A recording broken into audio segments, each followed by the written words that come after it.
दिल्ली में हुए कथित शराब घोटाले में गिरफ्तार किए गए दिल्ली के मुख्यमंत्री अरविंद केजरीवाल को इंडिया गठबंधन में शामिल लगभग सभी राजनीतिक दलों का साथ मिल रहा है। वहीं बता दें कि कांग्रेस ने सभी सार्वजनिक रूप से उन्हें समर्थन दिया। पार्टी के पूर्व राष्ट्रीय अध्यक्ष राहुल गांधी और महासचिव प्रियंका वाड्रा ने भी केजरीवाल के समर्थन में सोशल मीडिया में पोस्ट किया, लेकिन पार्टी के सभी नेताओं में सहमति नहीं है। पार्टी के वरिष्ठ नेताओं में शामिल संजय निरुपम ने केजरीवाल प्रकरण को लेकर सोशल मीडिया में एक लंबा सा पोस्ट जारी किया। संजय निरुपम ने लिखा कि दिल्ली के मुख्यमंत्री अरविंद केजरीवाल अपने जीवन के सबसे बड़े संकट से गुजर रहे हैं। इंसानियत के नाते उनके प्रति सहानुभूति है। कांग्रेस पार्टी ने भी उन्हें सार्वजनिक रूप से समर्थन दिया, लेकिन वे भारतीय राजनीति में नैतिकता की जो नई परिभाषा लिख रहे हैं उसने मुझे यह पोस्ट लिखने के लिए मजबूर कर दिया। कांग्रेस के वरिष्ठ नेता ने लिखा कि एक समय था जब एक हवाला कारोबारी जैन की कथित डायरी में अडवाणी जी, माधवराव सिंधिया और कमलनाथ जैसे नेताओं के नाम आए थे और उन पर रिश्वत लेने के आरोप लगे थे। तब उन्होंने नैतिकता का तकाजा देकर तत्काल अपने पद से इस्तीफा दे दिया था। लाल बहादुर शास्त्री ने एक ट्रेन दुर्घटना पर इस्तीफा दे दिया था।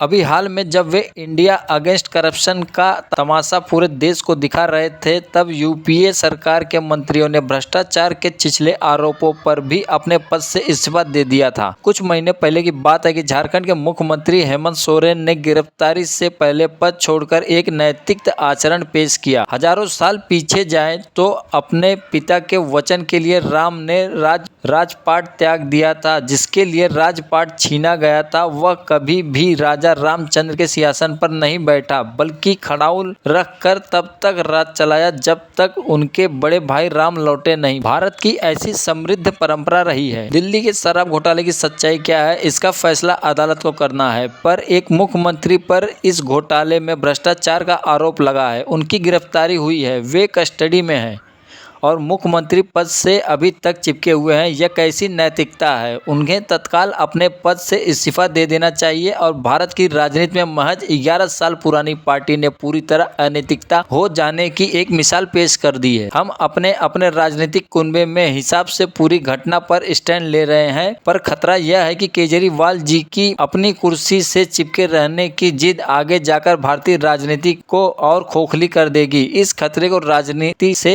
ऊपर उठकर भापने की आवश्यकता है। हालांकि संजय निरुपम ने क्या कहा, सुनिए। देखिए, दिल्ली का शराब घोटाला दरअसल है क्या, इसके बारे में हम कुछ नहीं कह पाएंगे, क्योंकि पूरा मामला अब चला गया अदालत में।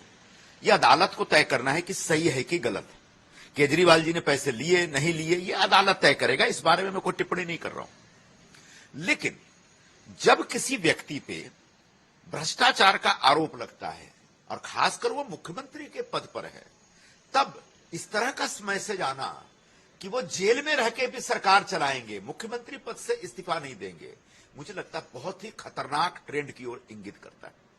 भारत में एक परंपरा रही है, किसी के ऊपर छोटा सा आरोप, बेबुनियाद आरोप भी लगा है तो नैतिकता का तकाजा देते हुए लोग अपने पद से इस्तीफा देते रहे। और मैंने अपने ट्वीट में कई कहानियां बताई।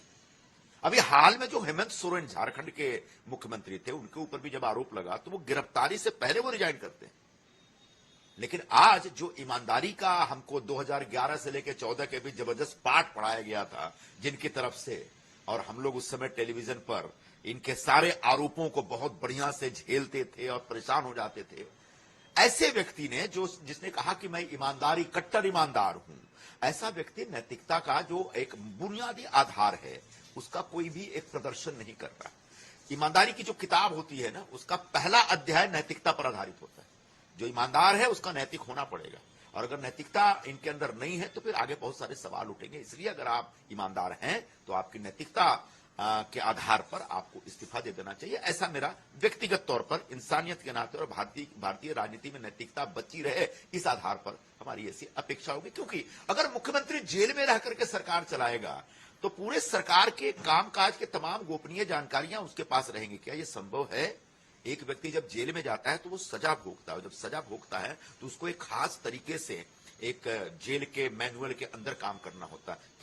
क्या ये प्रैक्टिकली और लीगली पॉसिबल है, संभव है कि वो जेल में रह करके सरकार चलाएंगे? इसलिए मेरा मानना है, एक तो नैतिकता के आधार पर, दूसरा कानूनन आपको अपने पद से इस्तीफा दे देना चाहिए।